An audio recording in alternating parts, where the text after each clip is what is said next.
상승 기조를 가는 데는 문제가 없다. 다만 속도감은 떨어질 수 있다. 지금은 이제 2차 전지는 ESS예요. 전기차가 아니라.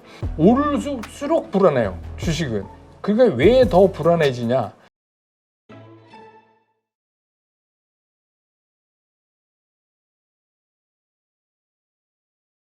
오늘 모신 분은 백만개미 한세구 당주님이십니다. 안녕하세요. 안녕하십니까?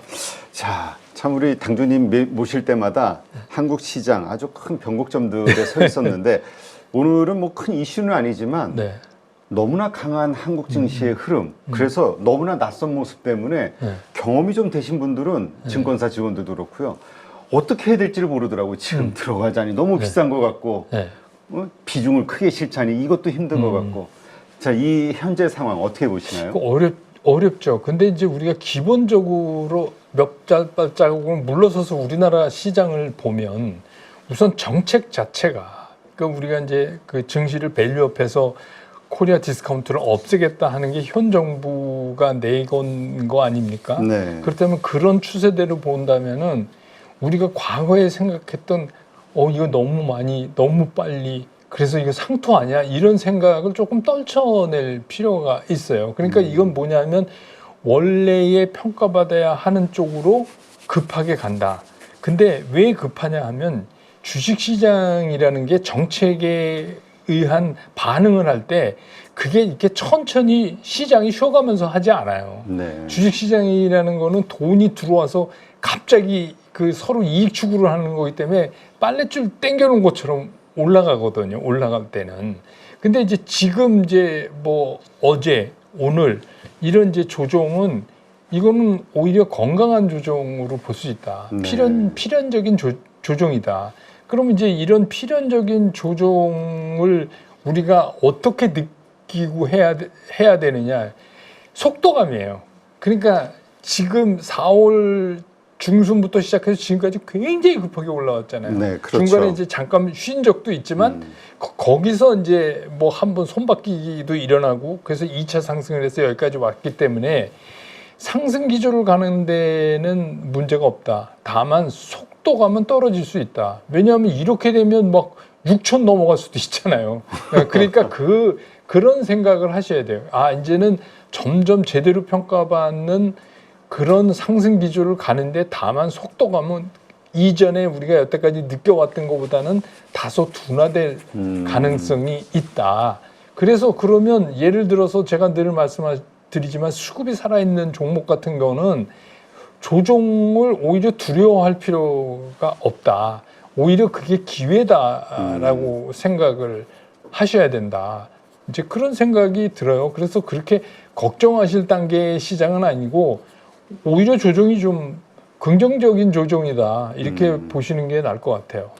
근데 진짜 그렇게 생각하는 분들이 좀 저가, 이게 외국인들이 매도하고 해도 막 저가 매수로 쫙 들어와서 뭐 오늘 같은 경우도 뭐 아침부터 뭐 벌써 개인들이 뭐 7천억 이상 네. 뭐 이렇게 갔다 또 1조 넘어갈 것 같은데. 그러다가 이제 오후에 올라가죠. 그럼 개인들이 싹 줄입니다.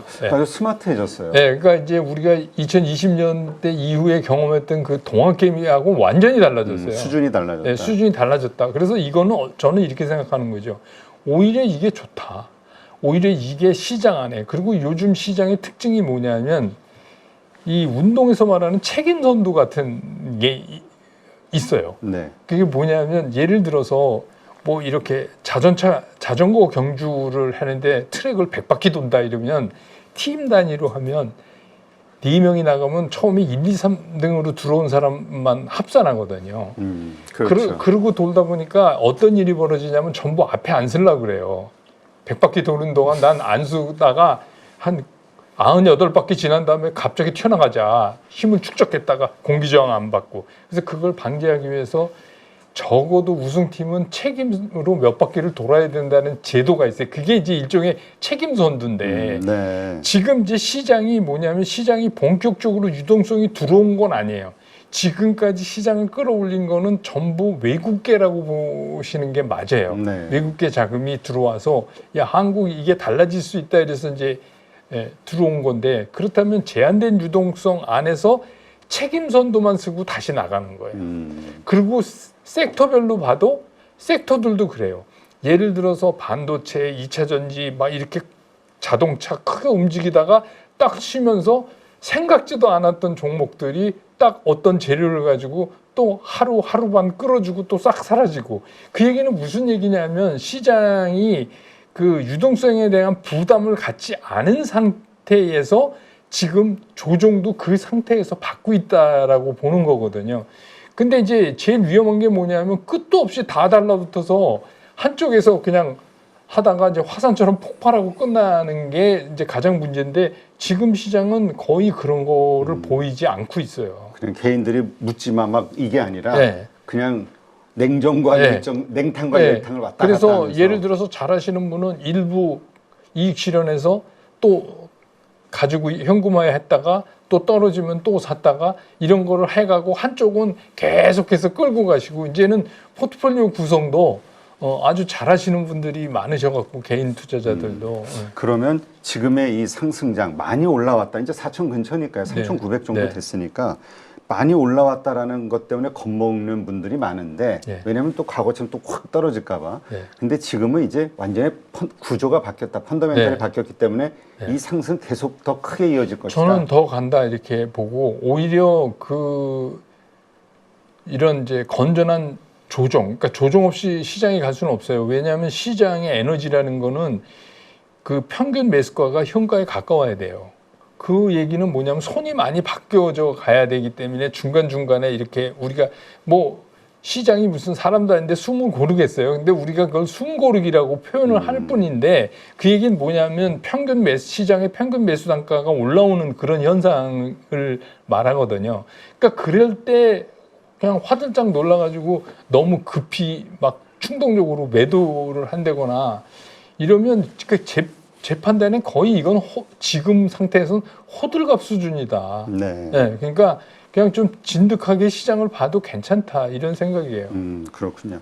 그러다 보니까 요새 인버스, 곱버스 하신 분들 손실이 장난이 아니라고 뉴스 기사가 나오더라고요. 네네. 그것도 뭐 이제 뭐 개인이 뭐 해치 차원에서 했든가 뭐 이렇다면 조금 논외로 할 수 있지만, 소위 말해서 이제 전부 몰빵 건다 그래서 그렇게 가셨다면 그거는 충격이 상당히 크죠. 네. 자, 그동안에 이 주식시장 상승과 함께 화제가 됐던 게 금값이었는데, 어제 네. 금값이 급락이 나왔죠. 예, 그저께 네. 급락.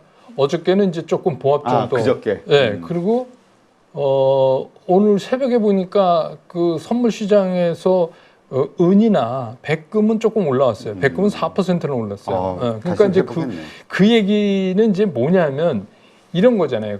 그 금값에 대해서도 이게 조정은 있겠지만 다시 또 올라갈 수밖에 없을 거다 이렇게 생각이 들어요. 그러니까 그동안에 예를 들어서 지금 금값이 조정받는 게 당연한 게 올해만 60%가 넘게 올랐는데, 네. 그러면 당연히 조정을 받아야죠. 만약에 그 조정 안 받는다면 그게 더 이상하죠. 근데 그렇죠. 사실 금이 오르는데 불경기 대비해서 예를 들어서 안전자산에 투자한다. 뭐 금리 내려가니까 달러 약세에 대비해서 안전자산에 투자한다 이런 것도 있지만, 사실 음모설도 또 좀 있었거든요. 그러니까 중국이 금을 발표한 것보다 훨씬 많이 지금 모아놓고, 네. 그러니까 금을 베이스로 해서 말하자면 스테이블 코인을 그 중국의 CDBC 같은 걸로 엮어서 발행하면, 그러면 이제 중국이 그동안 꿈꿔오던 진짜 기축 통화로서의 그거를 잡을 수 있다. 뭐 이제 이거는 확인될 수 없는 거지만 그 음모론은 계속 있었어요. 그런데 이제 마침 그저께 주가가 굉장히 금 가격이 굉장히 큰 폭으로 떨어지면서 충격을 받았던 거는, 그렇게 해서 이제 한번 접고 가야 된다라는 의미, 그리고 뭐 뒤숭숭하니까 한번 이익 실현하자 뭐 이런 것도 있고 하는데, 또 그날 마침 금을 제일 많이 사는 나라가 중국하고 인도예요. 네. 근데 인도가 그 힌두교 최대 축제잖아요. 그 디왈리 때문에 금 시장이 쉬었어요. 그러니까 엄청나게 들어오던 매수가 그날 딱 서버린 영향도 좀 있고, 하여튼 이런 여러 가지 문제 때문에 된 건데, 뭐 우리가 그냥 간단하게 생각하면 이번 달 말에 연준이 금리 내리면 금값 다시 올라가지 않겠어요? 네, 그러니까 그렇게 그냥 지금은 주식 시장도 그렇고 이런 이제 뭐 안전자산의 대표격인 금 가격도 그렇고 그렇게 그냥 생각하시면 편리하게 합리적으로 생각하시면 될 것 같아요. 그래서 조정은 그냥 많이 올랐으니까 당연히 조정 받는다. 네. 이렇게 생각하시는 게 어떨까 싶어요. 아니 안전자산인 금이 그렇게 급락하니까 이거 우리 증시까지 무너지는 하나의 신호 아니냐 네, 이렇게 네, 걱정하는 분들이 확 나오더라고요. 왜냐하면 사실은 주식시장에서 올라가면 올라갈수록 그런 공포는 커지는 거거든요. 그러니까 지금 뭐 미국 시장도 그렇고 우리도 그렇고 그 급등에 따르는 부담감이나 우려는 한쪽에 다 있죠. 근데 그게 어떤 상황 때문에 더 자극시켜주느냐 아니냐에 따라서 이제 달라질 건데 그래서 이제 앞에 말씀드린 대로 속도감은 좀 떨어질 수 있어요. 네. 그렇지만 그게 어떻게 보면 건강한 조정이다 이렇게 보시면 될 것 같아요. 자, 그 다음에 이제 최근에 그 주도주였던 방산주, 조선주 이런 쪽보다도 화제가 됐던 게 2차 전지가 급등이 나오면서 깜짝 놀랐어요. 왜냐하면 며칠 만에 막 에코프로도 그렇고 몇몇 종목들 바닥에서 70%씩. 그게 그러니까 이런 거죠. 모든 주식은 주가가 이제부터 오르기 시작한다라는 시그널을 우리한테 주는 가장 첫 번째 징후는 수급의 변화예요. 수급의 변화. 근데 4월부터 우리 시장이 오르다가 2차 전지는 지금으로부터 거의 한 달 전부터 스타트를 했어요. 스타트할 때 모양을 보면 제가 늘 말씀드리는 것처럼 10일 이동 평균이 우상향으로 섰어요. 그러면서 그 10일 이동 평균을 5일 이동 평균이 밑에서 위로 뚫고 일봉이 그 위에 쓰는 그런 모습을 딱 나타냈단 말이에요. 딱 한 달이에요. 한 달 사이에 그게 일어난 거예요. 네. 그렇기 때문에 주식시장에서는 뭐 그 선입견 있잖아요. 난 이 섹터는 싫어. 이 2차 전지는 나를 너무 많이 고생시켜서 싫어. 또 누가 나와서 몇 년째 거짓말만 해서 싫어. 뭐 이런 게 필요 없어요. 이거는 주식 투자는 돈 버는 거잖아요. 돈 그렇죠. 벌려고 하는 거잖아요. 그러니까 만약에 수급의 변화가 감지된다 하면은 그건 해야 돼요. 그래서 저도 뭐 별로 2차 전지 좋아하지 않지만 한 달 전쯤 갑자기 이거 사야 됩니다니까 주변에 있는 분들이 좀 깜짝 놀라시는 것 같더라고요. 그래서 아니 뭐 그런 의미가 아니라 수급이 일로 가고 있는데 그러니까 그거는 아까 말씀드린 대로 이런 거죠. 반도체만 끌고 이 시장을 갈 수가 없어요. 그런데다가 방산조선은 이미 다 한 번 올랐기 때문에 걔네는 지금 쉬어야 되는 시기에 들어와 있기 때문에 그동안 오랫동안 쉬었던 2차 전지는 거의 빈지털이 수급에서 그런 이제 느낌을 가질 수가 있잖아요. 그렇죠. 네, 그러니까 그 대상으로 정확하고 그 다음에 또 뭐 그렇다고 그래서 전혀 여기에 뭐 올라갈 이유가 없는 거냐 그것도 아니에요. 중요한 건 ESS. 그렇죠. ESS죠. 지금은 이제 2차 전지는 ESS예요. 전기차가 아니라. 이게 완전히 바뀌었고 우리나라에서만 더 그게 강해졌어요. 그 얘기는 뭐냐면 정부가 재생에너지를 필두로 해서 그런 이제 그 에너지 확보의 주를 재생에너지 쪽에 무게추를 옮겼기 때문에 그 얘기는 무슨 얘기냐면 재생에너지라는 게 간헐적으로 전기가 나올 수밖에 없는 거잖아요. 그렇죠. 그러니까 필수적으로 ESS가 있어야 된다는 거죠. 그래서 이제 그쪽으로 새로운 뭐 이슈도 생기고 그리고 한 1조 정도 규모인데 곧 연말에 이제 그 입찰 들어가잖아요. ESS 네. 입찰. 그러면 이제 지금 3사가 다 배터리 회사들. 네, 들어갈 텐데 그것도 이제 큰 이슈잖아요. 그러니까 정부가 진짜 한다. 이거 ESS 진짜 하네. 그런데다가 오늘 브렐락 그 계열사 투자 회사가 오늘 20조 정도를 그 이제 국회에서 LOI 제출하거든요.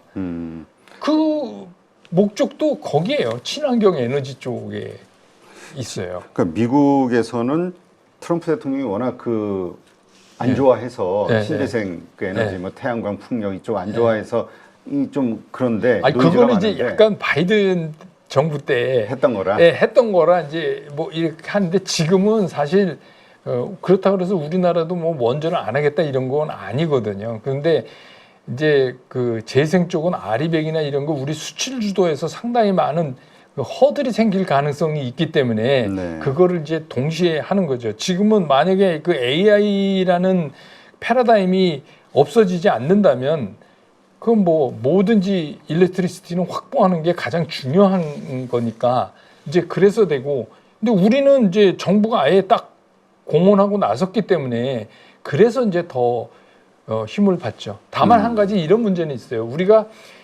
주식을 볼 때 저 주식이 왜 좋지? 이렇게 할 때 그냥 기본적으로 따질 수 있는 게 지금 돈 잘 벌어? 하고 앞으로도 잘 그렇죠. 벌어? 이 두 개잖아요. 아주 쉽게 생각하면. 그런데 이 2차 전지 쪽은 지금 돈 잘 벌어에서는 조금 미달이에요. 근데 그렇죠. ESS나 이런 게 이제 이제 적자 극복하고 막 이러는 단계인데 ESS 쪽을 필두로 해서 앞으로의 시장은 벌 수 있어라는 기대감. 거는 이제 긍정적으로 줄 수 있어요. 그러니까 약간 두 발 딛고 가는 게 아니라 한 발로 이렇게 뛰는 당장의 실적보다는 섹터이기 때문에 이런 섹터를 매매하실 때 조심해야 될 게 뭐냐? 수급이 꺾이면 내려야 된다고 제가 말씀드리잖아요. 네. 근데 이런 그 한 발로 가는 섹터는 5일 2평이 깨지면 조심해야 돼요. 그때부터. 그리고 그러니까 일반적인 것은 뭐 예를 들면 반도체나 이런 거는 11 2평을 기준선으로 본다면 이런 거는 더 짧게 봐야 된다. 이게 이제 말하자면 매매하실 때 하나의 팁이에요. 이거 많이 활용해 보시면 괜찮을 거예요. 그러니까 그게 무너지기 전까지는 그냥 뭐 괜찮다. 2차 전지도 나한테 돈을 벌어다 주면 되는 거지. 그렇죠. 그렇게 생각하시는 게 좋을 것 같아요.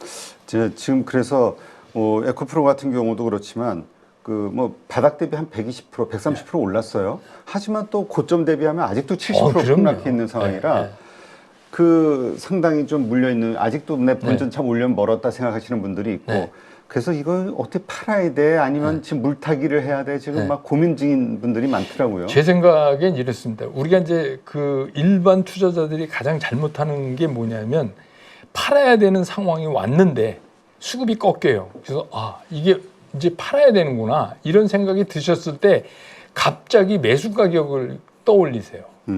그러면 안 돼요. 팔아야 된다고 느꼈을 땐 매수 가격을 생각하지 마셔야 돼요. 네. 그래야 이게 안 물리는 거예요. 근데 그렇게 안 하면 할 수 없이 장기 투자가 되는 거예요. 자기가 원하지 않았음에도 불구하고. 그렇죠. 그러니까 아까 말씀드린 대로 2차 전지 같은 경우에는 5일 2평이 꺾이면서 5일 2평 아래로 일봉이 떨어지면 그냥 내리셔야 돼요. 근데 나 산 거에 비하면 아직 멀었는데 그거 필요 없다. 일단 현금 확보해야 된다. 이런 생각으로 임하시면 될 것 같아요. 그럼 말씀하신 가운데 그 수급이 꺾이면 뭐 뒤도 보지 마라. 그냥 매도해라. 아니 수급이 꺾이면 주가는 못 올라요. 그 수급이 꺾인다라는 것을 우리가 어떻게 이해할 수 있을까요? 그러니까 그 어떤 재료도 수급을 이기는 재료는 없어요. 외인이나 기관이 계속 매도로 나온다면? 그러면 그거는 그러면 그 흔적, 예를 들어서 외국인들이 어디 시장 그 거래소 아닌 딴 데서 만나갖고 주식을 사고 팔지는 않을 거야. 그렇죠. 그러면 모든 흔적들이 우리가 보는 그 그래프에 나타나 있어요. 그러니까 이거는 이제 그 아주 초보자도 쉽게 이해하실 수 있는 건데 수급의 중요성이라는 게. 그러면 수급의 중요성이라는 게 수급이 늘어나기 시작하면 어떤 현상이 일어나냐면 11 2평이 고개를 들어요. 그 얘기는 뭐냐면 2주 동안 2주 동안 계속해서 수요가 늘어나고 있다는 얘기를 하는 거잖아요. 네. 그런데 단기 수요가 그거보다 더 빠르게 간다는 거는 그 11 2평을 5일 2평이 밑에서 위로 뚫고 올라가 버리는 거예요. 그랬을 때 우리가 이거는 수급이 시작되다가 점점 빨라지네. 이렇게 이제 생각할 수 있죠. 그렇기 때문에 수급이 중요한데 반대로 꺾일 때는 10일이 꺾인다는 얘기는 뭐냐면 2주 사이에 점점 파는 게 늘어나고 있다. 우리도 모르는 사이에. 근데 5일이 10일을 뚫고 위에서 아래로 내려간다. 최근에 오면서 더 많이 판다. 이렇게 인식할 수 있잖아요. 그러니까 이제 그거를 기준으로 하시는 게 저는 여태까지 뭐 거의 50년 가까이 있었지만 수급을 이기는 재료는 이기는 그런 장은 본 적이 없어요. 아니 근데 그렇잖아도 그 2차 전지 오늘 저희 아침 방송에서도 좀 다뤘습니다만은 2030년까지 정부에서 이제 전기차 비중을 50%로 네. 해야 된다라는 걸 이제 법제화하는 거잖아요. 네. 이것이 또 하나의 호재가 되지 않겠냐. 그럼 만약에 이런 호재들이 자꾸 나오는데도 외국인이나 기관이 매도해서 이게 좀 밀린다. 네. 그러면 역시 이 수급을 보는 게 많다. 그렇죠. 그거는 예를 들어서 뭐 우리 정부가 어떻게 하겠다, 뭐 하겠다 했는데 솔직히 2차 전지가 처음에는 전 세계를 우리나라가 석권하는 줄 알았어요. 그랬었잖아요. 그랬죠. 몇 년 전에. 근데 지금 보면 아니잖아요. 중국도 그렇고 거기에 비하면 택도 없는데 다만 이제 2차 전지 쪽에 그런 거는 이제 정부의 정책 자체가 바꿔질 수 있다 그런데 중요한 건 뭐냐면 우리 시장을 보는 외국인의 시각이에요. 그 외국인이 그랬음에도 불구하고 매도가 많다. 그러면 좀 신경 쓰이는 거 아니에요? 그러니까 철저하게 수급을 따라가야 된다. 네. 그런 어떤 생각입니다. ESS가 됐든 전기차에 대한 네. 어떤 호재성 뉴스가 나오고 기대감들이 커진다 해도 네. 네. 일단은 그랬다가 이제 다시 그러면 그 이게 구조적인 다시 하락으로 가지는 않을 거 아니에요? 어느 정도 그렇죠. 반등이 나오겠죠. 그러니까 그러면 내렸다가 그 다음에 다시 11.2평이 우상향으로 딱 바뀌면 수급이 이제 다시 시작됐다고 봐야 되는 거죠. 예, 그렇게 하시는 게 제일 그냥 무리 없이 하실 수 있어요. 그리고 지금처럼 시장이 많이 올라서 불안하다 생각하는 분들이라면 왜 불안하냐면 오를수록 불안해요. 주식은. 그러니까 왜 더 불안해지냐? 오르면 올라서 불안하고 떨어지면 떨어져서 불안하고 그러니까 그 불안을 없애는 가장 좋은 방법은 뭐냐면 자기가 주식시장을 딱 놓고 매매하는 기준점이 있어야 돼요. 네. 그러니까 기준점이 있으면 덜 불안할 거 아닙니까? 나는 이걸 기준으로 한다. 근데 그 기준점이 뭐냐면 그게 11.2평이에요. 그렇게 하면 우선 좀 멘탈이 좀 강해지실 수가 있는 거죠. 그러니까 웬만한 조정은 그냥 극복할 수 있고 아니 뭐 조정 어때? 10일 살아있는데 이렇게 얘기할 수 있는 거죠. 네, 알겠습니다. 자, 요즘 그 삼성전자와 하이닉스 와 정말 무섭게 올랐어요. 네. 삼성전자 같은 경우는 99,900원까지 해서 정말 네. 10만 전자 네. 그 현실화 시킬 뻔했는데 어떻습니까? 그 다음에 이제 지금 밀리고 있는 이 상황, 이거 이제 정점을 찍은 것이냐, 아니면 뭐 기간 조정에 들어간 것이냐? 좀 조정에 들어간 거죠. 근데 이제 그 정점을 찍었다고는 좀 얘기하기 그렇고요. 왜 그러냐면 그러면 왜 우리 시장이 이렇게 갑자기 많이 올랐나? 우리 시장이 그거는 반도체 때문에 그런 거예요. 네. 그냥 간단하게 얘기하면 반도체 때문에 그런 거예요. 우리나라는 반도체 제조사가 시가총액 1, 2위예요. 그렇죠. 그리고 이제 그 밸류체인 따라서 뭐 소부장까지 하면 엄청난 규모 아닙니까? 그게 움직이기 때문에 주가가 굉장히 급히 올랐고 또 상대적으로 그 주식이 없는 분들은 이게 지수로 올랐는데 내 계좌는 왜 이렇지? 뭐 이렇게 생각하시는 분도 그렇기 때문에 나오는 거거든요. 그러면 왜 반도체가 움직였냐? 그 기본을 들어가서 보면 AI라는 그 패러다임을 우리가 찾을 수가 있어요. 네. 그러니까 우리나라 주식시장에서는 AI에 대해서 직접적으로 제일 첫 번째 관계를 얘기하면 첫 번째 등장하는 게 반도체예요. 왜냐하면 이제 우리가 그동안은 몰랐지만 AI 반도체가 뭐 그 소위 말하는 메모리 반도체는 항상 이진 취급받으니까 별거 없는 줄 알았는데 메모리 없이는 AI가 구성이 안 돼요. 그렇죠. 지금 이제 그렇게 돼버렸잖아요. 그러니까 뭐 오픈 AI도 그렇고 뭐 해서 뭐 테슬라도 그렇고 삼성이랑 뭐 하겠다 뭐 자꾸 이제 이렇게 그렇게 되는 이유가 뭐냐면 여러분 아시지만 뭐 HBM 말고 전체적으로 메모리 반도체 전체에서 우리나라가 차지하는 비중이 거의 뭐 마이크론 테크놀로지 빼고 거의 다라고도 볼 수 있잖아요. 이게 이제 우리가 가진 강점이에요. 네. 그러니까 AI라는 명제를 인류가 갑자기 버리지 않는 한. 근데 요새 AI 많이 쓰시죠? 네. 근데 어느 날 갑자기 그거 없어진다고 한번 생각해 보세요. 그럼 되게 불편할 것 같아요. 아니, 지금 자꾸 의존도가 점점 높아지죠. 커지고 있어요. 저도 그래요. 그러니까 모든 사람이 그랬기 때문에 이 AI라는 명제를 갑자기 하지 말자. 이거 돈 많이 드니까 하지 맙시다. 이렇게는 못해요. 그리고 네. 또 하나는 지금 이제 미국 시장도 뭐 트럼프 대통령이 이랬다 저랬다 뭐 하고 중국하고 좀 분쟁 우려 이거는 이제 회담 막바지로 가면서 이제 기선 잡기라고 보면은 그런 거에 이제 일환으로 뭐 밸류에이션 리스크가 있다 이래가지고 기술주 중심으로 해서 이제 조정을 받잖아요. 그런데 만약에 모든 게 해결되고 관세 문제도 해결되고 그래서 트럼프 대통령이 생각한 것처럼 제조업이 다 미국에 들어오고 이렇게 됐어요. 그러면 미국이 그냥 태평양대를 갈 것 같습니까? 그러면 미국이 다시 들고 나와서 경기 부흥을 일으키는 핵심 키워드는 또 AI예요. 그래도 AI다. AI 말고는 할 수가 없잖아요.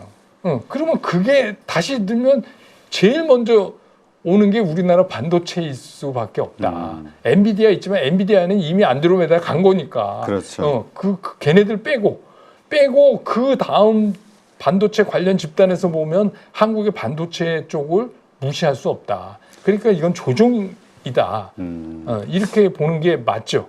뭐 지금 보니까 삼성전자도 목표 주가가 뭐 지금 뭐 13만 원, 뭐 네. 15만 원 이렇게 올라가고 외국 기관 중에서는 뭐 거의 15만 원 가까이 낸 데도 있어요. 네. SK 하이닉스는 오늘 아침 보니까 LS 증권에서는 61만 원 네. 확 올렸더라고요. 외국계는 64만 원도 냈어요. 그저께. 그래요. 외국계가 더 좋게 보고 있고요. 그러니까 당연히 미국 기준으로 보면 싸겠죠. 그러니까 그게 이제 저는 이런 거죠. 우리가 이제 10만 전자, 50만 닉스 이러면은 그저 옛날부터 꿈에 그런데 이제는 그걸 좀 탈피할 필요가 있지 않나. 왜냐하면 우리나라의 모든 지금 움직이는 섹터는 뒤에 AI가 숨어 있어요. 네. 그래서 AI 때문에 그 다음에 뭐죠? 반도체 말고 그 다음에 일렉트리시티. 이거는 전기 없이는 안 되는 거 아닙니까? 그렇죠. 그러니까 그 밸류 체인. 거기서 일렉트리시티 있죠? 일렉트리시티 하다 보니까 재생에너지도 나와야 되고 원전도 나와야 되고 지금 급한데 뭐 가릴 데가 없대요. 전선도 전선 이렇게 있죠. 그다음에 이제 변압기 문제 내서 이제 전력기기 문제 나오죠. 그다음에 또 나오는 게 AI 때문에 로봇이 있는데 로봇에 배터리 넣습니다. 그렇죠. 근데 거기는 조금 다른 배터리예요. 오래 가야 되니까. 그 로봇의 배터리에 들어가는 뭐 예를 들어서 실리콘 양극재나 이런 거 만드는 회사가 튀잖아요. 그 얘기 뭐냐면 AI 어플리케이션 산업에 또 연관이 돼 있는 거예요. 그러니까 그거 아니라면 뭐 진짜 조선이나 방산 말고는 전부 얽혀 있다. 그러니까 이런 얽혀 있는 산업을 이제 AI 안에 이렇게 할 수가 있나 돌아갈 수 없다고 저는 보거든요. AI 이전 시대로. 그렇기 때문에 이거는 이제 좀 숨고르게 하고 다시 갈 수밖에 없는 거다 이렇게 보여요. 그러니까 요즘 그 뭐 기관도 그렇습니다만 개인 투자자들 사실 삼성전자나 하이닉스 이런 반도체가 없는 분들 입장에서는 장은 계속 지수는 올라가는데 계좌가 별로 재미가 없다 이런 분들 많거든요. 반도체 안 담은 분들 입장에서는. 그러다 뭐 그게 조금 전에 제가 말씀드렸지만 늘 있는 현상이에요. 항상 그랬다. 이게 그래서 이 포모 현상은 항상 있었다. 항상 있었는데 이번에는 너무 빨리 우리가 경험해 보지 못한 걸 경험하니까 마치 그랬던 것처럼 생각되지만 우리가 몇 년 전에 BBIG 때 한번 생각을 해보세요. 그때는 동학개미 운동 막 이래가지고 근데 그때랑 지금이랑 차이점은 뭐냐면 그때는 유동성이 한꺼번에 막 공급이 된 그랬죠. 상태예요. 지금은 유동성이 스탠바이만 하고 있어요. 그때랑 좀 차이점이 본격적으로 아직 유동성 들어오지도 않았다. 들어오지도 않았고 또 움직이지도 않았다. 부동산 쪽을 저렇게 애써서 막아놨지만 그렇다고 그래서 뭐 부동산 가든 자금이 상당 일정 부분은 올 수 있지만 그 돈의 성격상 거긴 거기고 여긴 여기 같아요. 제 느낌으로는. 그래도 아무튼 뭐 그게 상당히 막아놓은 게 도움은 되겠지만 지금은 그렇지가 않기 때문에 그리고 가만히 생각해 보면 선도주는 늘 있었다. 주식시장에서. 그래서 이제 일반적으로 선도주가 나가다가 시장이 좋아지고 유동성이 늘어나고 그러면은 다른 섹터들이 쫓아붙는 확대되는 그런 거였는데 사실은 제일 무서운 게 그냥 무조건 확대죠. 그렇죠. 근데 지금은 굉장히 시장이 영리하게 가요. 그런 부분에서는 앞에서도 말씀드렸듯이 이렇게 교차되면서 또 가만히 쉬던 조선 방사능도 가끔씩 이렇게 툭툭 나와주면서 그걸 메꿔주고 있거든요. 네. 이제 그런 면에서는 중요하다. 그래서 이제 사실은 이런 경험을 이번에 하시면서 투자 경험이 오래되지 않으신 분들은 이걸 좀 느끼셨어야 돼요. 그래서 포트폴리오가 중요하다. 다양하게. 네. 그래서 가능성 있는 것들을 다양하게 구성을 해놨다가 아까 말씀드린 대로 그 수급이 변화가 되면 그쪽을 늘려가는 그런 방법이 굉장히 좋다. 네. 네, 그런 말씀 드릴 수 있어요. 그렇다면 지금 시점에서 없는 분들, 그러니까 이거거든요. 삼성전자 하이닉스 지금 가격에 사면 이거 진짜 내가 폼으로 하는 행동 실수가 아닐까? 이 걱정하거든요. 네. 어떻게 봐야 됩니까? 그러니까 이런 거는 이제 그 시장의 불문율인데 늦게 산 사람은 조금 먹어야 돼요.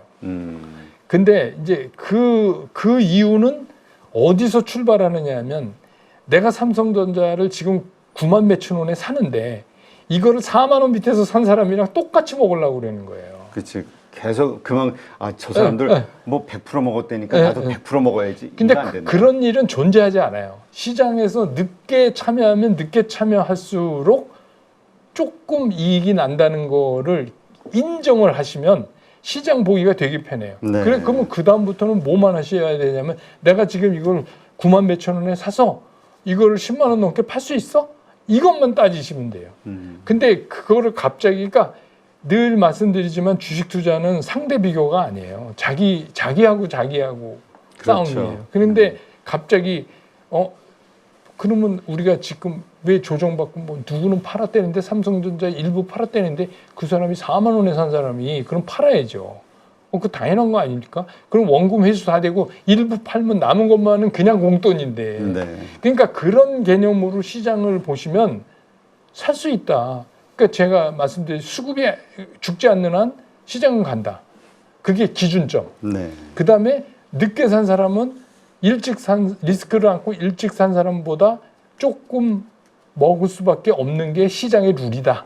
이렇게 생각하시면 되게 편할 것 같아요. 네, 알겠습니다. 자, 그렇다면 앞으로 지금 물론 약간 좀 빠지고는 있습니다만 어떻게 봐야 될까요? 이게 박스권의 가치일까요? 아니면 계속해서 이 강한 어떤 이 힘에 의해서 신고가로 계속 나갈까요? 그거를 결정짓는 거는 그러니까 이제 박스권이 어느 정도 지지되느냐의 문제는 우리의 이제 다른 변수들이에요. 그러니까 이 시장의 수급을 예를 들어서 제한시킬 수 있는 다른 변수들. 예를 들어서 이번에 에이펙 때 트럼프 대통령 오는데 아무것도 우리랑 합의를 못 봤다. 네. 그리고 트럼프 대통령이 열받아서 한국 관세 올리겠다 막 이랬다. 이제 그러면 이제 시장이 좀 골치 아파지죠. 그러면 이제 조금 더 횡보를 한다거나 아니면 또 하락 좀 보이면서 그렇게 해서 또 새로운 박스권을 구성할 수도 있죠. 근데 이제 우리가 절대적으로 조심해야 되는 게 뭐냐면 이런 거예요. 그럼 시장이 언제 죽냐? 그렇죠. 시장이 죽었는데 나 혼자 모르고 계속 그럴 수는 없잖아요. 첫 번째 주의해서 봐야 될 게 주력주가 죽어요. 지금 시장의 주도주라고 하면은 지금 뭘로 봐요? 반도체죠. 네. 근데 주력주가 죽어요. 근데 주력주가 죽으면 이제 이렇게 얘기하시는 분들이 있어요. 주력주가 죽으면 풍선 효과로 딴 게 올라온다. 네. 이렇게. 근데 이번 장은 그런 장이 아니거든요. 이번 장은 그런 장이 아니기 때문에 주력주가 죽으면 그냥 죽어요. 그럼 주력주가 죽으면서 제일 먼저 나타나는 현상이 뭐냐면 시장 전체의 수급이 변해요. 네. 시장 전체의 수급이 변해요. 그 시장 전체의 수급이 변한다는 얘기는 무슨 얘기냐면 코스피 같은 경우에 11 2평이 우하향하기 시작을 해요. 네. 그러면 이제 그때부터는 조금 조심하셔야 돼요. 그 다음에 좀 재미난 얘기지만 시장에서 갑자기 비관 논자가 없어지죠. 그것도 조심하셔야 돼요. 그렇죠. 네. 그런 말이 있었잖아요. 비관론자가 낙관론자가 될 때. 네. 그러니까 지금은 한쪽에서 이거 조정이 너무 깊지가 않아. 왜 이것도 문제야. 지금 또 사. 이것도 문제야. 이렇게 계속 얘기 나오는 한 시장은 그냥 가요. 근데 예를 들어서 모든 사람이 이게 사야 되나 봐. 이렇게 해서 일지를 보면 그 얘기는 무슨 얘기냐면 그 이후에 더 살 사람이 없다는 얘기거든요. 그건 우리가 몇 년 전에 경험했잖아요. 특히 2차 전지 뭐 이런 데서. 그러니까 이제 그런 현상이 나타나지 않는 한은 현재 시장의 상승 추세가 꺾인 건 아니기 때문에 그 미리 뭐 걱정하실 필요는 없다. 그러니까 이런 상승장에서의 제일 문제가 뭐냐면 미리 걱정해서 미리 내리는 거예요. 그렇죠. 그러니까 우리가 이제 뭐 무릎에 사서 어깨 팔아라 이런 얘기 많이 하잖아요. 네. 근데 그 무릎이 떨어지는 무릎이 아니에요. 다 떨어지는 무릎인 줄 알아요. 그래서 자기는 무릎이라고 생각해서 샀는데 지하실까지 막 내려가요. 그렇기 때문에 그 무릎에 사서의 무릎은 올라오는 무릎이다. 그 얘기는 뭐냐면 바닥을 확인하고 제가 아까 말씀드린 대로 수급 라인이 변화가 있으면서 올라오는 무릎에 사야지 그게 진정한 무릎이다. 그 다음에 어깨 팔아라. 이거는 파는 쪽에서 어깨라는 거는 올라가는 어깨가 아니에요.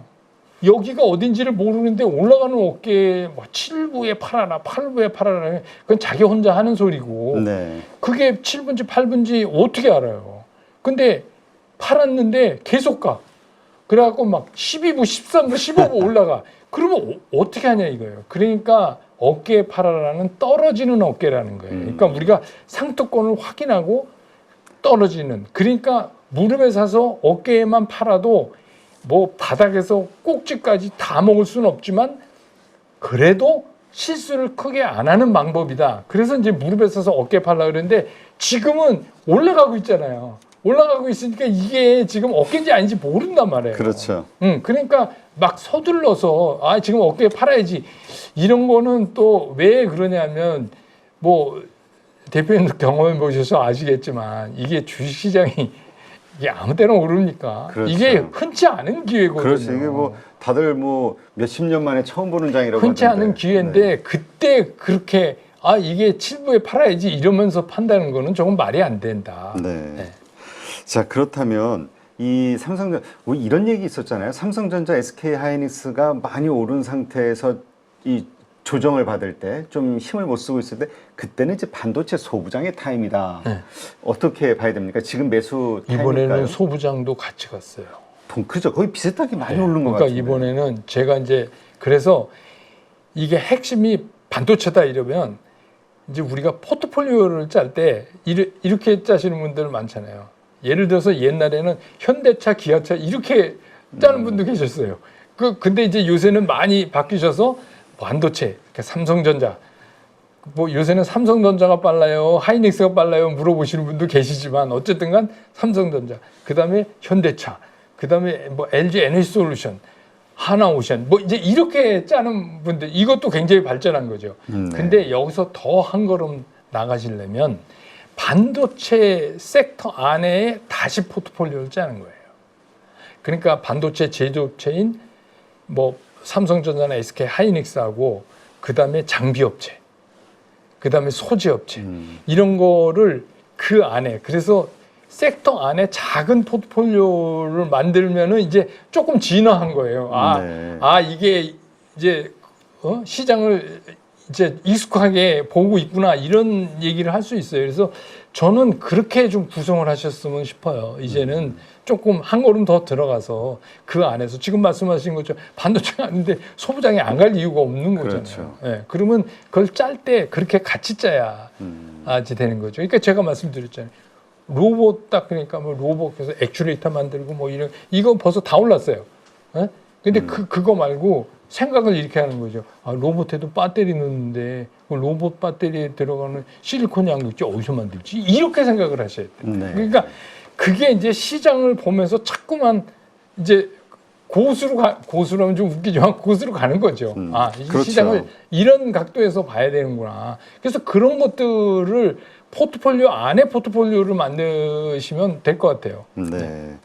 지금 그렇다면 포트폴리오 짤 때 그 2차 전지하고 반도체 지금 가장 핫한 중심에 좀 있죠. 지금 시점에서는 이거를 같이 어떤 비중으로 섞어야 되느냐 이런 질문을 하시는 분들이 많더라고요. 저는 이제 둘 다 가야 된다고 생각해요. 둘 다 가져가자. 둘 다 가는데 반도체가 좀 많다면 반도체보다는 못하지만 2차 전지도 다만 2차 전지는 아까도 말씀드렸지만 돈을 잘 벌고 있냐, 앞으로도 벌 거냐 해서 한쪽은 좀 요건 충족이 안 되니까 그러니까 이제 수급상에서 좀 타이트하게 냉정하게 수급을 봐야 되기 때문에 5일 2평이 무너지면 그건 빨리 내린다는 전제하에 두 개는 다 뭐 지금은 가실 수밖에 없다. 알겠습니다. 자, 지금 이런 시점에 지금 한은에서 이제 금리 동결 발표가 나왔단 말이죠. 일단 부동산은 아무래도 잡아야 되겠다. 이건 어떻게 이 증시의 그러니까 이제 토지일까요? 뭐 이번 달은 뭐 동결한다 다 뭐 얘기했는데 다음 달은 이제 좀 내릴 거다는데 전 다음 달도 쉽지 않을 것 같아요. 왜냐하면 10월 15일인가요? 부동산 대책 나온 거. 이제 네. 거기에 대한 실질적인 반응을 한번 봐야 될 것 같고 지금 이제 하나는 금리를 내리는데 부담스러운 거는 딱 두 가지죠. 하나는 부동산하고 하나는 환율이잖아요. 그렇죠. 그 이제 두 가지 때문에 만만치가 않아요. 그래서 만약에 그렇지 않으면 다음 달도 안 되고 내년으로 넘어갈 수도 있겠다 이런 생각도 하셔야 된다. 그냥 뭐 이번에 안 했으니까 다음 달 하겠지 이렇게 쉽게 얘기할 수는 지금 상황 자체가 좀 없는 상황이다. 그럼 어떻게 이것이 우리 국내 증시에는 큰 영향을 미치지는 않을까요? 영향은 미치지 않을 것 같아요. 왜냐하면 이미 다 알고 있었어요. 이 한은이 이번에 못 내린다 하는 거는. 네, 알겠습니다. 근데 지금 미국도 연준의 이제 금리 인하 지금 할 것으로 시장은 다 기대하고 있고 그렇게 가리라고 생각이 되는데 어떻습니까? 그렇게 되면은 우리 한국은행도 그렇고 이 주식시장이 어떤 반응을 보이게 될까? 이거에 대해서. 일단 저는 이렇게 생각해요. 미국이 금리가 내린다는 거는 미국 시장이 아무래도 유동성 측면에서 좀 혜택을 보니까 그게 우리 시장에 미치는 영향이 다른 요소보다 더 클 것 같아요. 그러니까 뭐 마침 그때 우리도 막 금리를 내려주고 막 이러면 좋을 수 있겠지만 그거는 이제 아까 말씀드린 대로 환율이나 부동산 문제 때문에 쉽지 않은 결정이 될 거거든요. 그러니까 그거는 조금 좀 고민이 필요해 보이고 일단은 미국 금리가 떨어진다는 거는 우리 시장에도 그렇게 나쁘지 않다. 이렇게 보시는 게 좋을 것 같아요. 네. 그렇다면 걱정이 되는 게 환율이 오르는 거 이게 그냥 뉴노멀로 봐야 될 것이냐 아니면 우리 경제에 뭔가 문제가 있기 때문에 자꾸 우리의 돈의 가치가 떨어지는 거 아니냐 이거 가지고 논쟁이 좀 많거든요.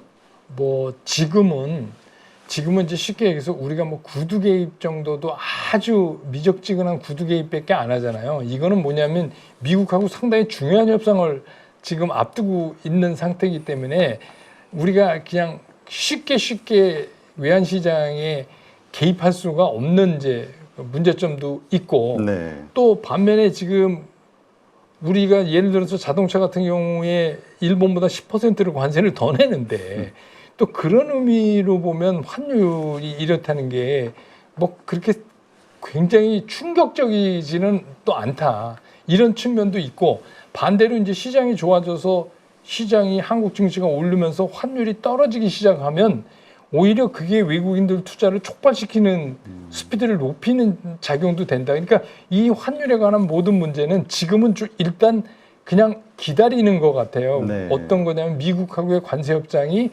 종결될 때까지.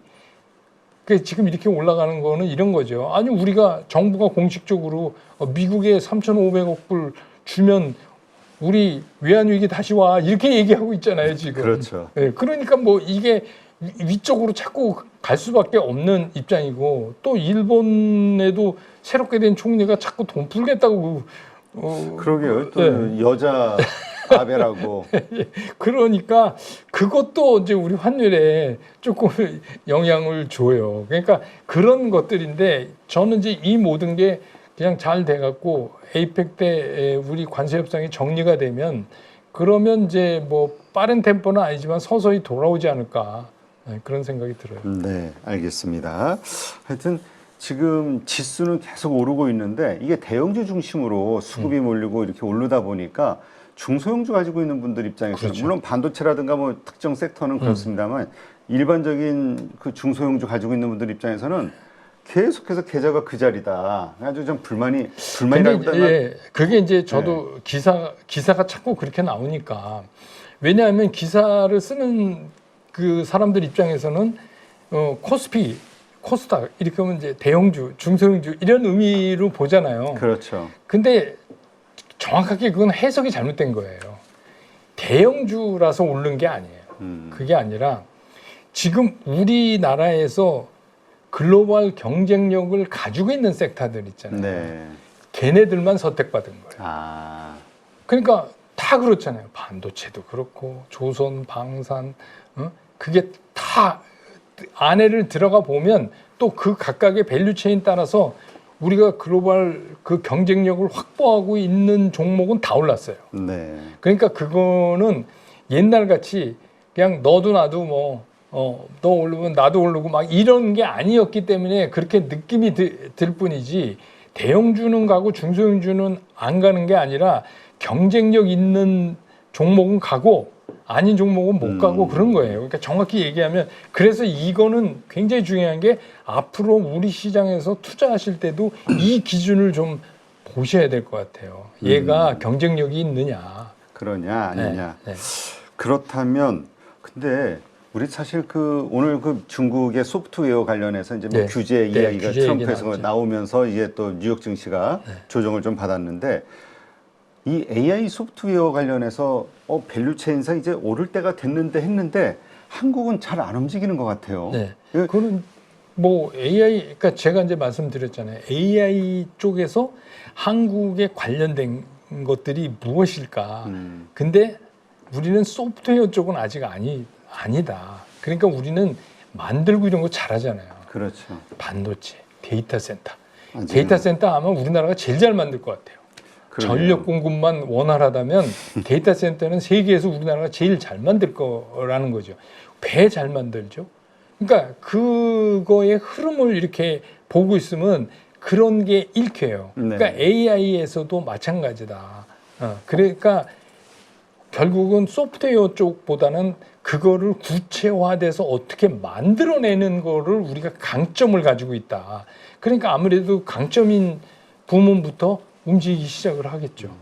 그렇다면 일반적으로 이 전체적으로 우리가 사실 진짜 강세장이라고 하면 전체적으로 많이 좀 올라야 되잖아요. 이 중소형주 땅까지. 이 온기가 가기까지는 어느 정도의 시간이 언제쯤 이렇게 갈지. 그래서 이제 그 많은 분들이 아직 시작도 안 했다 이렇게 말씀하시는 분들의 얘기가 아까도 우리 당기님 말씀하신 유동성이 아직 들어오지도 않았다. 그게 무슨 얘기냐면 그냥 옛날에 우리 그 코로나 팬데믹 이후에 경험했잖아요. 그냥 사과나무로 깎아서 만든 지팽이 꽂아도 사과 열리더라. 그랬잖아요. 그 얘기는 무슨 얘기냐면 유동성이 풍부해지면 그런 거 저런 거 가리지 않고 얘도 이만큼 올랐는데 얘 오른 거 반만 가도 되는 거 아니야? 뭐 이제 이런 얘기가 시장에서 나오게 되거든요. 근데 아직 거기까지 가지 않았다. 지금은 상당히 제한적이다. 지금까지 움직인 게 반도체가 앞서서 끌었기 때문에 지수상으로는 굉장히 올라온 것 같지만 실제로 따지고 보면은 아직 그런 면에서는 유동성 측면에서는 본격적인 시작을 안 했다. 네. 이렇게 이제 보는 분들이 많기 때문에 그래서 이제 앞으로가 더 좋다 이런 얘기들이 자꾸 나오는 거죠. 그렇군요. 예. 그렇다면 이게 지금 주도주라고 하는 것들이 오르는 상태에서 혹은 주춤한 상태에서 다른 쪽으로 이렇게 온기가 좀 들어가는 건가요? 그렇죠. 예. 근데 이제 주도주만큼 올라가는 게 아니라 그냥 그러니까 공간 메꾸기 아까 제가 이제 책임선도 말씀드렸죠. 순환매 정도. 네, 순환매 같이 보이지만 지금 유동성이 제한적이기 때문에 그것도 계속해서 예전엔 그랬잖아요. 처음에 선도주 있다가 얘 퇴각하고 그다음에 얘 뭐 그랬는데 지금 그렇게는 안 된다. 지금은. 그렇다면 이제 지금은 물론 반도체가 가장 말씀하신 대로 주도주 역할을 하고 있습니다만 이것이 끝나고 다음 섹터가 도대체 어디가 될 것이냐, 다음 주도주가 도대체 어디가 될 것이냐에 대한 부분. 제가 보는 이제 예전에도 한번 그 말씀 드렸는데 반도체는 일봉보다 주봉이나 월봉 보세요. 제가 이제 그런 말씀 많이 드렸던 이유가 그건 뭐냐면 반도체 사이클이 바뀌면요 이게 쉽게 죽지 않아요. 네. 이거는 전 세계의 경기 흐름하고 관련이 있기 때문에 쉽게 죽지가 않기 때문에 반도체는 쉽게 꺾일 것 같지는 않다라는 얘기를 이제 전제로 먼저 드리고요. 네. 이제 그 다음에 뭐가 또 들어올 거냐는 먼저 정하시면 안 돼요. 아, 이게 예측하면 안 된다. 예, 왜냐하면 우리가 이제 실수하는 게 뭐 다음 뭐 여러분 유튜브 많이 보실 텐데 보시면 뭐 다음엔 뭐 얘가 갑니다, 얘가 갑니다, 뭐 다 시끄럽고 이 종목만 사자, 뭐 이러고 이제 그런 거 많잖아요. 네.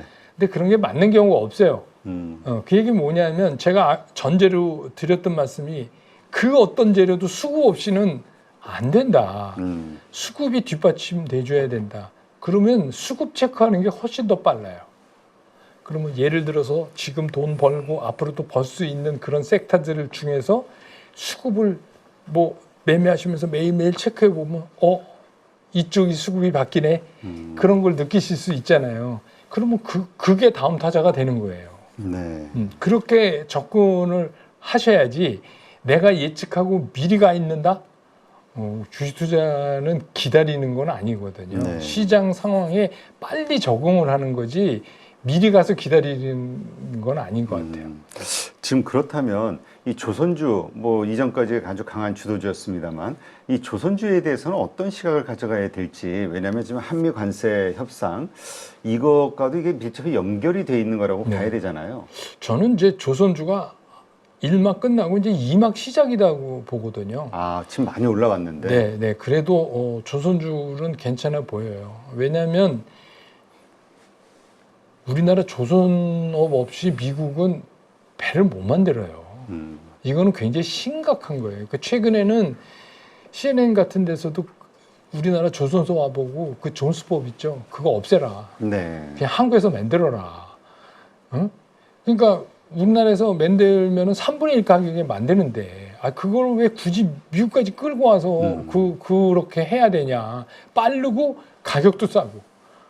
그러니까 이게 이제 새롭게 시작되는 게 결국은 우리가 관세협상에 상당한 카드가 조선임이 분명하고, 우리가 기억할 건 뭐냐면 옛날 윤석열 대통령 때 트럼프 대통령이 당선되고 나서 축하 전화를 했어요. 네. 12분 동안 했어요. 근데 그러면 통역 빼고 6분이거든요. 네. 그 사이에 트럼프가 한 말이 조선이었어요. 조선. 그러니까 미국은 이게 지금 미국의 아픈 부분이에요.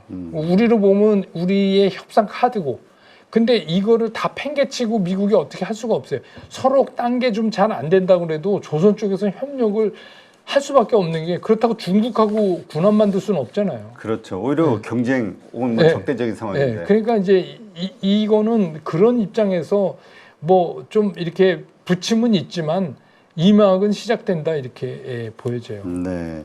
그렇다면 진짜 상당히 강한 어떤 흐름이 이 조선 섹터 나오는 건데, 일단 이 한미 협상, 그렇다면 이 조선업을 지렛대로 해서 잘 마무리가 될 것이냐. 물론 지금 뉴스는 긍정적입니다만. 그 안에 이제 이번에 이제 우리 정부가 잘한 게 이 관세만 건드린 게 아니에요. 관세만 건드린 게 아니라 그 안에 여러 가지 패키지를 한꺼번에 넣어서 결국 이걸 한꺼번에 퉁 해서 끝냅시다. 이렇게 이제 얘기를 하고 3,500억 달러 현찰은 죽어도 못 줘. 이렇게 이제 정리가 된 거잖아요. 네. 그러니까 우리가 이제 그 안에 볼 수 있는 게 뭐냐면 원자력 부분에 이거예요. 재처리라든지. 그렇죠. 그 단독 뉴스로 나왔던데. 네. 저 우라늄 농축, 예, 핵 우라늄 재처리. 농축. 그게 이제 무슨 얘기냐면 우리가 지금 원전 많잖아요. 큰 대규모 원전. 거기서 이제 그 쓰고 난 핵 폐기물. 근데 그거를 다시 재처리를 하면 96%가 다시 우라늄이에요. 아, 네. 그거 또 쓸 수 있어요. 그러면 지금 이제 막 쌓아놓고 어디다 갖다 버리지 막 고민하는 게 없어지잖아요. 그렇죠. 그럼 96을 쓰고 또 돌리면 한 뭐 91쯤 되겠죠? 그게 계속해서 돌아가는데 문제는 그동안 이거를 왜 못하게 했냐? 한국 기술이 없어서 아니에요. 그 나머지 96 말고 나머지 부분에 소량의 플루토늄이 나오는 거예요. 이게 이제 핵무기를 만드는 핵심 아니에요. 그렇죠. 그래서 지금 이 핵 재처리는 핵 보유 국가로 인정된 나라만 하고, 그 외에는 딱 일본 하나 있어요. 일본. 그렇죠. 예, 일본은 지금 하는데 이제 그렇게 되면 우리도 그거를 하게 된다는 거를 이번에 이제 우리가 강력하게 얘기를 하게 되죠. 그러면 이제 뭐 직접적은 아니지만 짐작컨대 얘네들은 몇 개월 안에 핵무기 만들 수도 있겠다 이런 생각을 가질 수 있잖아요. 그렇죠. 예. 우리 기술이 없는 거 아니에요? 예, 기술이 없는 게 아니니까. 그런데다가 뭐 현무 같은 거는 가볍게 하면 5,500kg도 가는데 그러니까 이제 그런 것들을 다 안에 집어넣어 있어요. 그래서 김우명 실장이 이번에 가면서 몇 개가 핵심 악유 조항인데 그게 완벽하지 않으면 이번에 발표하지 않겠다 이렇게 얘기를 했잖아요. 그 얘기는 뭐냐면 이번에 끝내든지 아니면 뭐 11월까지 또 하든지 우리는 뭐 한 대 맞으나 두 대 맞으나 이런 거예요. 우리가 오히려 좀 협상해서 예. 조금 더 여유 있게 예, 다가가고 그렇다고 있다. 지금 뭐 배센트 장관을 한국에 오라고 그럴 수는 없으니까 우리가 간다. 우리가 가는데 우리는 아쉬울 게 없다. 그러니까 지금 이제 중국하고의 문제도 트럼프 대통령이 계속 저렇게 발끈하는 이유는 뭐냐면 시진핑이 입국 다물고 아무 얘기 안 하잖아요. 네. 아무 얘기 안 해요. 그러게요. 네. 지금 그렇다면 핵 재처리, 이 뭐라 그럴까요? 이 농축 재처리 이러한 것들이 만약에 이제 협상에서 타결이 된다, 원자력 협정에 의해서 그렇게 됐을 때 우리 원전주들과 관련해서 뭔가 바뀌는 게 있을까요? 바뀌는 게 있죠. 그러면은 이제 그게 활성화되면 SMR이나 MMR도 활성화될 수밖에 없어요. 그러니까 이제 그런 측면에서 긍정적이고 또 우리 방위 측면에서도 뭐 직접적이라고 말은 못하지만 상당한 그런 좀 뭐 말하자면 안전장치를 확보하는 것 같은 그런 게 되는 거죠. 그러니까 지금 이제 미국은 모든 거를 에이펙에 맞춰놓고 있어요. 그러니까 에이펙에 오면 우선 중국하고 문제를 해결해야죠. 저 트럼프 대통령 네. 입장에서. 안 그러면 콩은 누가 사줄 겁니까? 지금 그게 자기 지원자인데 콩 플랜테이션이. 그러면 그거 해결해야죠. 그 다음에 두 번째는 한국 해결해야죠. 또 일본도 사인해놓고 아니라고 막 총리 바뀌어갖고 아니라고 저러니 저것도 또 어떻게 좀 해봐야 되는 거 아닙니까? 그러니까 실제로 트럼프 대통령이 4월에 얘기하자마자 바로 꼬랑지 내린 데가 EU하고 일본 아니에요. 그렇죠. 그 두 군데 빼고는 지금 다 뻗뛰고 있어요. 내용적으로. 근데 트럼프 대통령 입장에서 중국하고가 해결이 돼야 나머지가 순탄하게 풀리는 거고 우리는 중국하고의 해결을 하는 거를 보면서 이제 같이 붙어 있는 이제 그런 상황이 되는 거죠.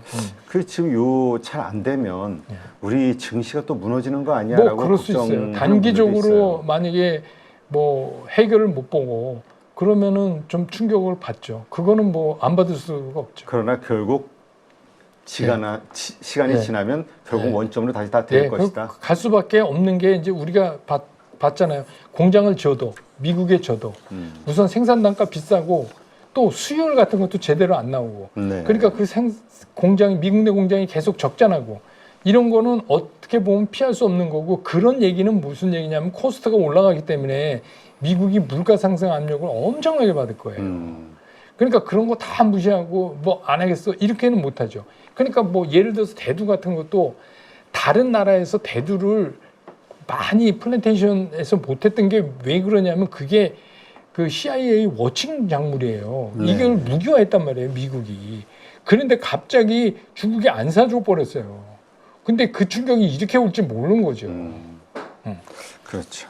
자, 그렇다면 뭐 이러저런 그 리스크 요인들은 있지만 어쨌건 이 지금의 상승 흐름은 계속 이어질 것이고 그 주도 역할을 했던 반도체가 됐든 조선이 됐든 계속 좋은 흐름이 나올 것이다로 네. 이해하면 되겠군요. 네. 네. 방산도 그렇고요. 방산도 지금 그 에치스 라인 자꾸 얘기했는데 미국이 이미 본토만 방어하기로 정리를 했어요. 네. 그리고 이제 이유는 나토 니네가 알아서 돈 내서 하라니까 계속 그러는 거 아니에요. 그렇죠. 예, 그러니까 니네가 알아서 해. 계속 그러고 있어요.